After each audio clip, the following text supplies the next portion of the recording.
जय श्री राम मित्रों, हमारे चैनल में एक बार फिर से आपका स्वागत है। दोस्तों, घर में गंगा जल को रखना बहुत ही पवित्र माना जाता है और घर के अंदर जो गंगा जल रखा जाता है वास्तव में वह आपके घर की सारी बुराइयों को समाप्त कर लेता है और आपके घर परिवार में सदैव खुशियों को लेकर आता है।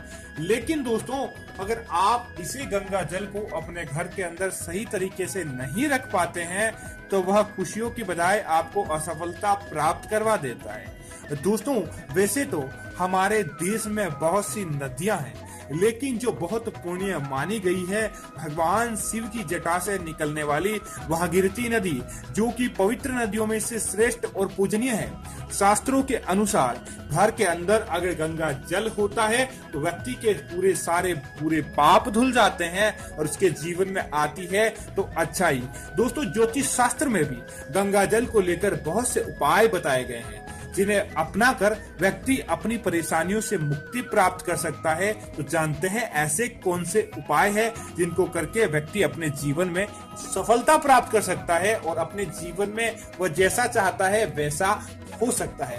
दोस्तों, सबसे पहले बात करते हैं बीमारी। दोस्तों, आज का जो समय चल रहा है बड़ा विकट समय चल रहा है। बड़ी बीमारियों ने हमको घेर के रखा है और हर कोई व्यक्ति इन बीमारियों से बचना चाहता है। दोस्तों, अगर आप भी ऐसा चाहते हैं तो आपको रोजाना प्रातःकाल जब आप स्नान करते हैं तब आपको अपने नहाने वाले पानी के अंदर गंगा जल और थोड़ी सी इलायची आपको मिलाकर स्नान करना चाहिए, ताकि आपके ऊपर कभी भी कोई बुरा प्रभाव नहीं रहे और आपको आपके कार्य में सफलता मिले और आप कभी भी बीमार नहीं पड़े। दोस्तों, इसी तरह अगर आप आज के समय में दोस्तों अगर व्यक्ति का स्वास्थ्य उत्तम रहता है तो उसे सबसे पहली और मुख्य चीज की आवश्यकता पड़ती है, वह है धन की। धन के बिना दोस्तों व्यक्ति कुछ भी नहीं होता है। इसलिए कहा जाता है कि अगर व्यक्ति की जेब भरी है तो उसके जीवन में सब कुछ है। तो दोस्तों, अगर आप भी पैसों की परेशानी से सामना कर रहे हैं तो आपको क्या करना है कि पीतल के लोटे में या आपको तांबे के लोटे में जल भरना है और जल भरने के तत्पश्चात आपको उसके अंदर 2 बूंद गंगा जल और थोड़ा सा दूध मिलाकर प्रातःकाल और विशेषकर सोमवार के दिन आपको शिवलिंग पर जल चढ़ाना है और ओम नमः शिवाय इस मंत्र का आपको जाप करना है। निश्चित तौर पर आपके सारे कार्य बनते हैं, धन की कमी आपको दूर होती है, बस भगवान से आपको प्रार्थना करती है। दोस्तों, अगर आपके घर से शिवालय दूर है और आप शिव मंदिर नहीं जा सकते तो आपको सूर्य देव को यह जल चढ़ाना चाहिए, ताकि आपके घर परिवार में सदैव खुशियां बनी रहे और आप धन की कमी का कभी भी सामना नहीं करें। दोस्तों, इसी तरह घर में वास्तु दोष हो जाता है। कई वजह से दोस्तों हमारे घर में इस वजह से समस्या आती है कि घर का वास्तु दोष हमें बहुत ज्यादा दुखी करता है और हम अपने जीवन में वह प्राप्त नहीं कर पाते जो हमें चाहिए। तो दोस्तों, अगर आपके घर के अंदर वास्तु दोष है तो घर के वास्तु दोष को दूर करने के लिए हर रोज घर में गंगा जल का छिड़काव करने से लाभ प्राप्त होता है और नकारात्मक ऊर्जा घर से बाहर चली जाती है और घर में सकारात्मक ऊर्जा का संचार होता है।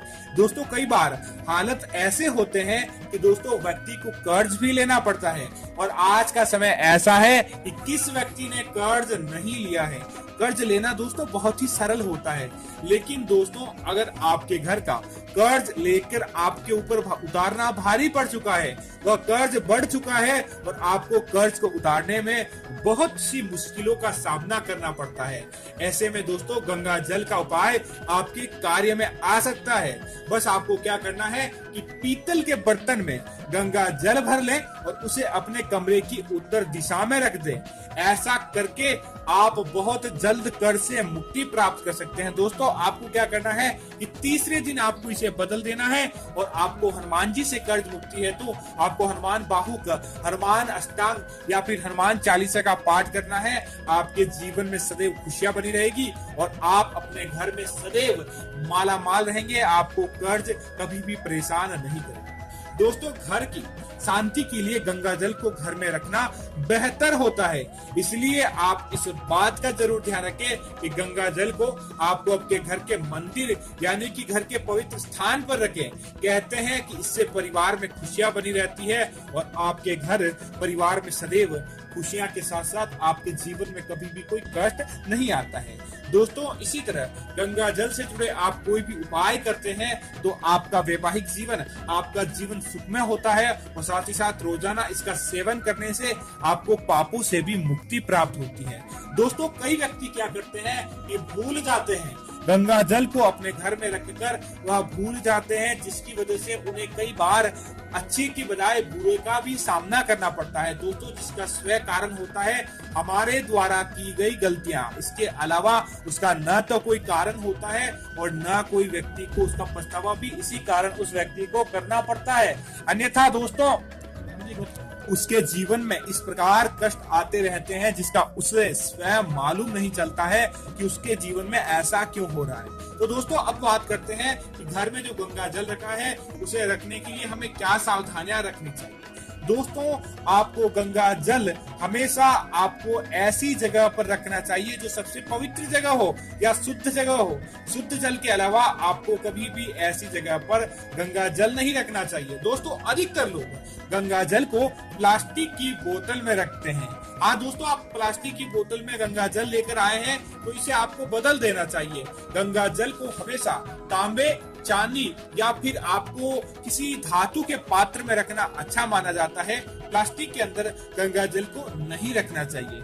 दोस्तों घर में जहाँ गंगा जल रखा जाता है वहाँ पर साफ सफाई का बहुत ज्यादा ध्यान रखना चाहिए।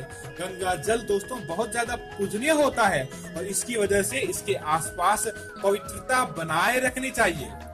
दोस्तों जिस कमरे में भी आप गंगा जल रखते हैं वहाँ मांस मदिरा का सेवन बिल्कुल भी ना करें। ऐसा करके आप अपने दुर्भाग्य को स्वयं आमंत्रित करते हैं, उसको स्वयं न्योता देते हैं। तो आपको ऐसा नहीं करना चाहिए। दोस्तों इस बात का भी आपको विशेष ध्यान रखना चाहिए कि गंगा जल को आपको घर में कभी भी अंधेरे वाले स्थान पर नहीं रखना चाहिए। आपको जहाँ पर हल्की सी धूप आती हो या जहाँ पर प्रकाश रहता हो वहां पर आपको गंगा जल को रखना चाहिए। गंगा जल का उपयोग करने से पहले दोस्तों हाथों को साफ कर लेना चाहिए या फिर बिना नहाए आपको गंगा जल का प्रयोग या अपने हाथों की शुद्धता के बिना गंगा जल का प्रयोग करना अशुभ माना जाता है। इसकी वजह से हमें कई प्रकार की समस्याओं का सामना करना पड़ता है। दोस्तों इसी तरह समय समय पर घर में गंगा जल की कुछ बूंदों का छिड़काव करें तो इससे घर में सकारात्मकता बनी रहती है। लेकिन आपको यह ध्यान जरूर रखना चाहिए कि जब भी आप गंगा जल का छिड़काव करें तो आपको उसके तुरंत बाद झाड़ू नहीं लगाना चाहिए, अन्यथा उसका फल आपको प्राप्त नहीं हो पाता है।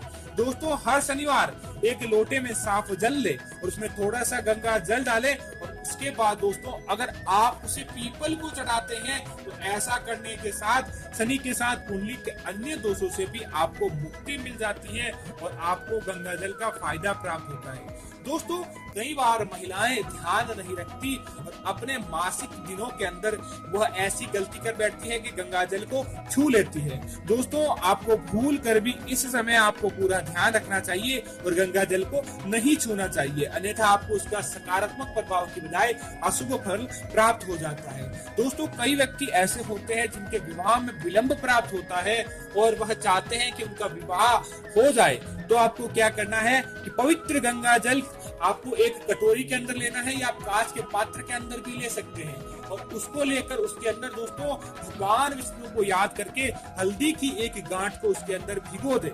उसको भिगोने के तत्पश्चात आपको क्या करना है कि उसके अगले दिन वह पानी आपको पी लेना चाहिए ताकि आपके विवाह के योग बनते हैं। लेकिन दोस्तों जब भी आप उसे रखें उससे पहले आपको भगवान विष्णु से, भगवान नारायण से अपने विवाह हेतु प्रार्थना करनी चाहिए ताकि आपके जीवन में जो बुरे जिस दोषों की वजह से आपका विवाह संपन्न नहीं हो पा रहा था तो आपका विवाह होने लगता है और गंगा जल की वजह से ऐसे योग भी बन जाते हैं, आपकी कुंडली अच्छी होती है और आप अपने जीवन में जैसा चाहते हैं वैसा सुख आपको प्राप्त होता है।